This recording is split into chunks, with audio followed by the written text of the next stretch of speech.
مرحبا. اليوم راح نتعلم عن تركيب الأفعال العربية. Today we're going to be learning about the anatomy of Arabic verbs, what Arabic verbs are made of, and how they work. All verbs in Arabic are made up of stems and the affixes that attach to them in order to tell us who is doing the verb. So in yedrusu, the doer of the verb is they, humma. And the verb itself has this stem that we attach those affixes that tell us who's doing the action to it. So the ya and the wow with the unpronounced aleph at the end both tell us, the ya sort of tells us that it's third person and the wow tells us that it's plural, so it's they do this thing. But then we have the stem itself in the middle here. And that stem is the part that we have to pronounce as part of pronouncing as a verb, and it gives us information about the root of the verb and things like that. The nice thing about this, though, is that we're able to use the same affixes for any verbs as long as we know how to pronounce their stems properly. So we can say, they go, yuruhu. We can say, they work, yishtaghalu. We can say, they write, yuktubu.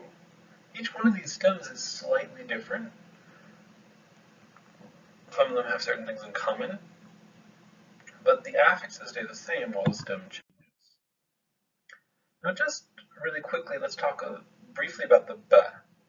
We know that the ba is sort of the default in Amiya Shamiya, and that we use this ba to indicate certain things about this action is continuing, but really we think of it as the default. And so you have to think of this as sort of a layer above the stem and affix layer. So the ba is really what attaches to the affix, which in turn is attached to the stem. So what we really have is our stem, shtaghl, our affix, ya, and our ba, which is that default marker that adds on to all of that other stuff. So in most of what I'm going to be talking about from here on out, the ba is not really that important to me. We're somewhat familiar with stems and affixes already. So in our textbooks and what we've been taught before, we may have been given charts like this, where they'll even put in the affixes in red and the stems in a different color. And we're going to come back to a similar chart later on. Now, we're just starting to learn about the fact that Arabic has past tense verbs in addition to present tense verbs. But unlike many European languages, for example, which have a variety of different kinds of past and present tense verbs, Arabic is actually very, very simple. All we have are past tense and present tense verbs. Those are the only two kinds of verbs that we have in Arabic. You can talk about the future tense, but all you do is you add a prefix to the present tense, and the verb form itself stays the same. It follows the rules of what we're going to talk about here. Past tense verbs and present tense verbs each have their own set of affixes. Present tense verbs, as we already know pretty well, mostly have prefixes, but there's some suffixes, right? So tedrus, there's that te at the beginning, but if we talk to inti tedrusi, we have that little e part as the suffix. Past tense verbs, on the other hand, are only suffixes. There are no prefixes. It makes life a little easier. Now, that means we have a set of affixes for the past and a set of affixes for the present. But each individual verb, right, each word that has a particular meaning, has a stem for the past tense and a stem for the present tense. And note, sometimes these might actually sound similar to each other, but they're actually different, and you have to pay attention to that difference. So for example, in one of the videos we watched, we heard the speaker say, "Ana darast," I studied. Now we already know the word bedrus. So it's pretty easy for us to figure out that darast means I studied, similar to bedrus. But notice that the stem is pretty different actually. And I wrote it out in English because I think it makes it easier for us to see that difference. Darast, right? There's an ah vowel in between the del and the ra, and then an ah vowel, a fatha between the ra and the sin. Right? And there's actually two syllables in there. Darast. Right? Dara that ta is just part of what is one of the affixes. By the way, I'm going to use a convention where when I need to highlight the affixes, I'll do those in red. When I want to highlight the stem itself, I'll do that in this sort of blue color. Notice though, in the present tense, we say bedrus. Here, if you take away the ba part, it's just drus. That's a single syllable with an oo vowel. So notice how different actually those stems are from the past. Dara, bedrus, right? You have a very different stem. Sometimes the stems sound more similar. So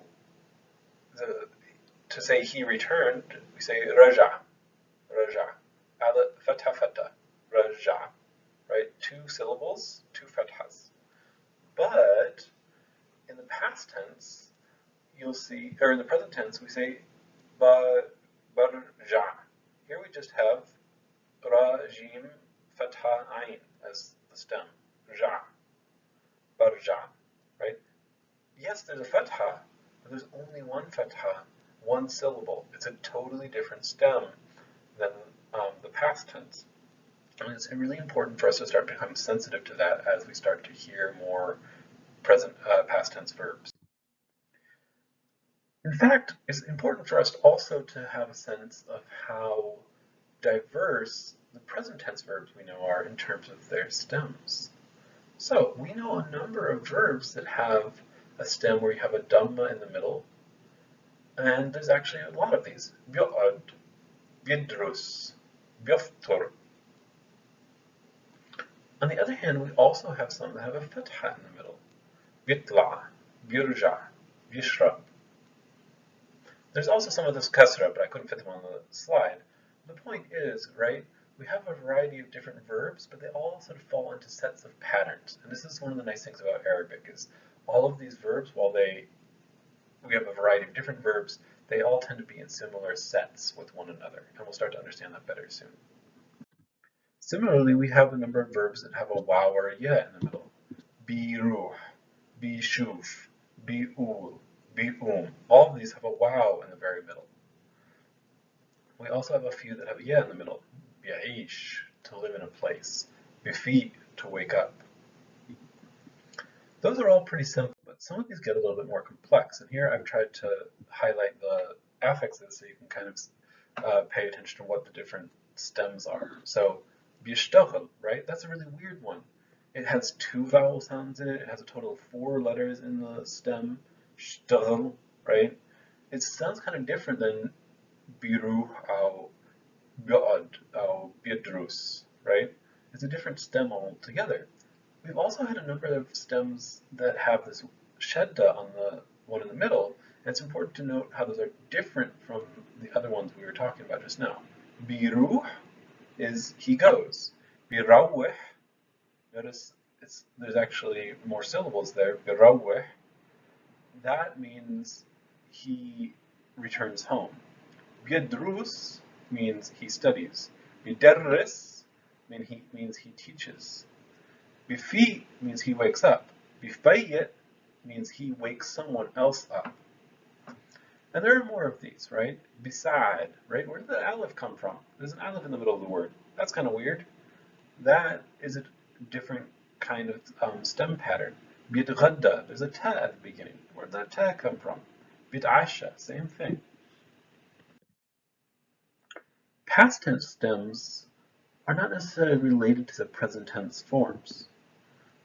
So that means that if you know a present tense verb, you don't actually know how to conjugate it in the past tense until you know a whole lot more about Arabic. And even then, you might still have to look it up and we'll learn more about this. But if you're trying to write an essay for class and you want to know how to conjugate a verb that you know in the past tense properly, or how to say it properly, you can look it up. The Living Arabic Dictionary is very easy. We can do a search for, notice how I did a search for yishtaghal, right, to work. But what I actually did is I did that search so that, since I know the present tense form, I actually did that search so that I could look up the past tense form, which seems to be shtaghal, right? There's this aleph written at the beginning, that's sort of a silent aleph apparently. That's very helpful. Now I can use that and I can combine this with my knowledge of the affixes to say something like اشتغلت, I worked. Occasionally, and don't worry about this very much, we're going to be learning about it more soon, past tense verbs might have multiple different stems in the past tense, and we've actually seen this already. And one of the most common verbs that has this kind of issue is the verb can, which we've learned sort of makes things more past tense. So in the videos we've seen is can andi, right? I had. Kanet ummi. Kunt edrus. Kunna mabsutin. Here we actually have two different stems, one with an aleph in the middle, and one with a dhamma and a nun. The can versus kun. We'll learn more about how these kinds of verbs work soon because they're very, very common. So what is the relationship again between past and present stems? Well, there actually is a very clear and simple system, but in the interest of not making our heads explode, we're going to not worry about that just this instant, and we're going to start learning enough verbs, both the past and the present forms, where we're going to start to notice patterns. But the really cool thing about Arabic is there's really only about 9 of these patterns that you really need to know. And what is really helpful about this is if you know these patterns and you know that a verb is in a particular one of these patterns, you will actually be able to know both the past and the present tense stems for that verb. So we learned the verb bisa'ad, he helps. Well, the past tense of that is sa'ad, right? Notice the fatha at the end there. Well, there are a lot of verbs that come from the same form. Bijalis, he sits with friends. Bisamih, he forgives somebody.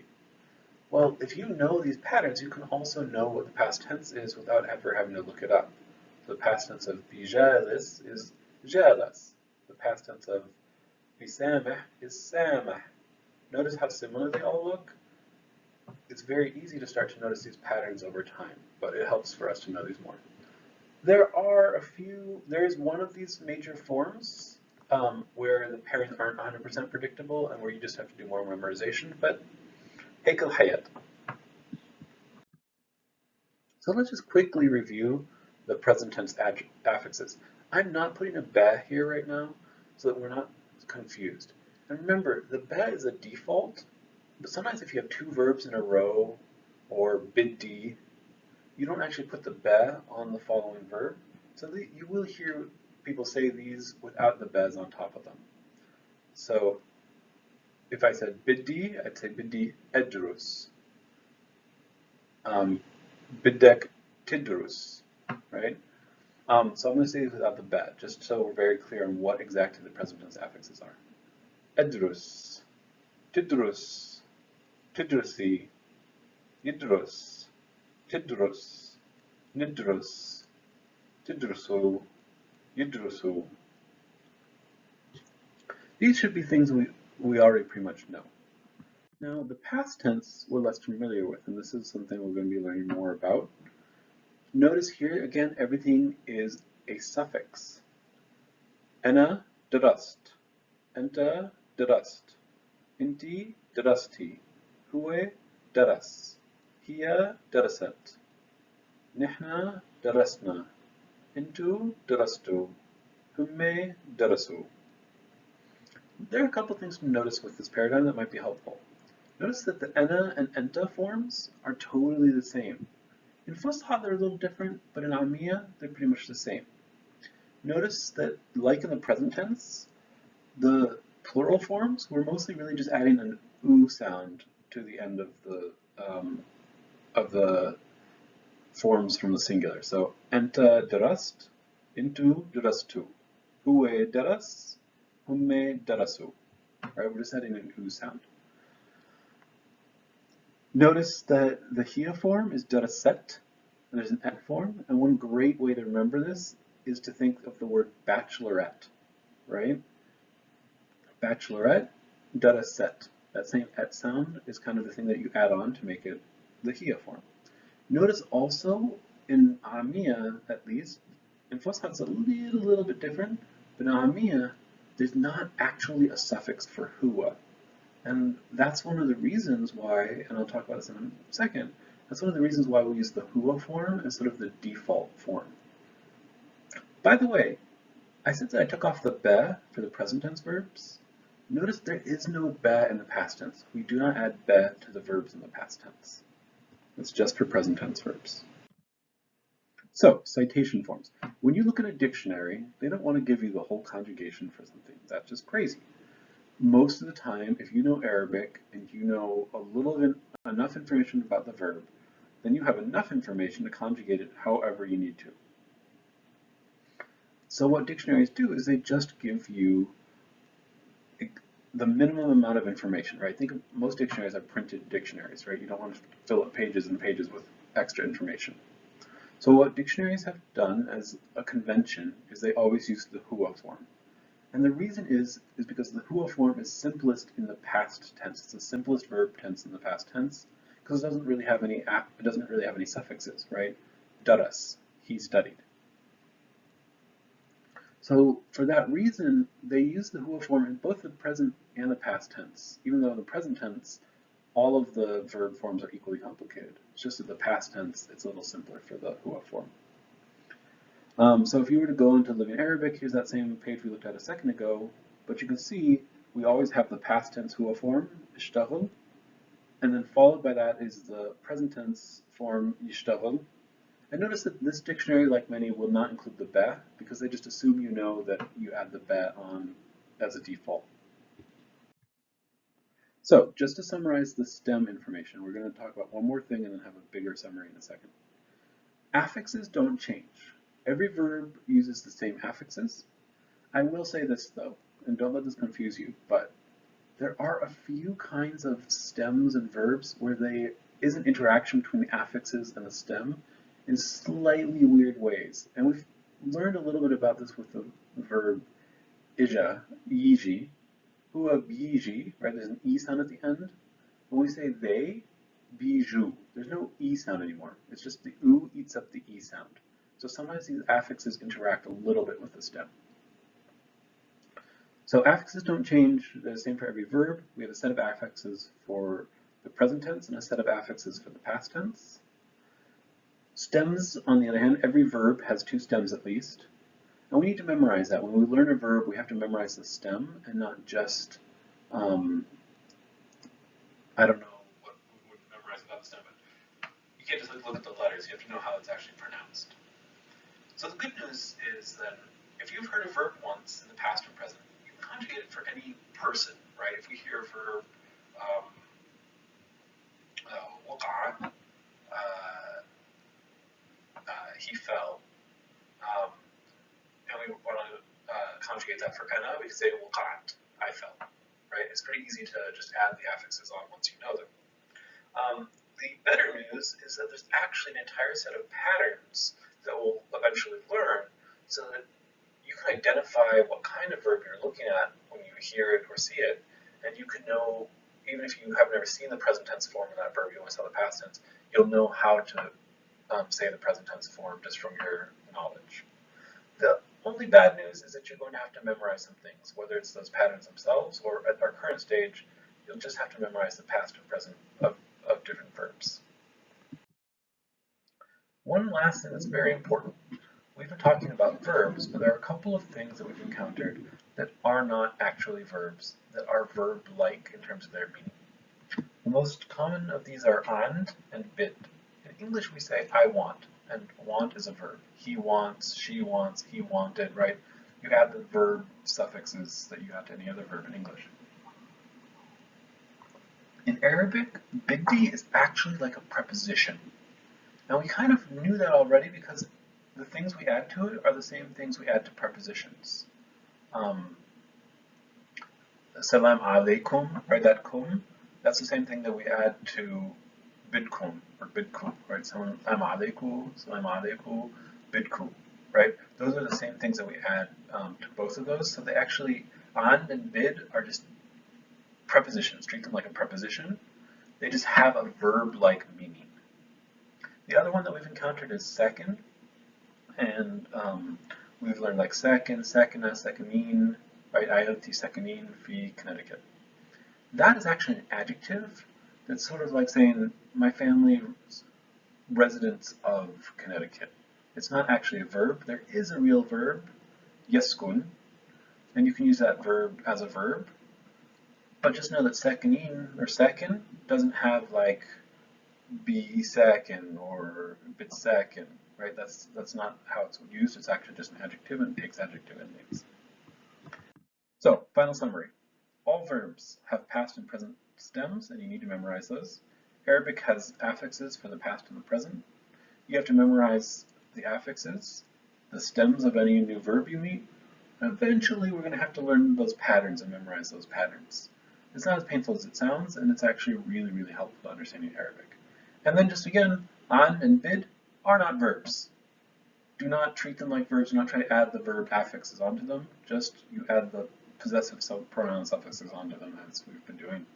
And then again, the word second is also not a verb. Inshallah, this wasn't too confusing, and if it was, make sure to stop by your professor's office hours.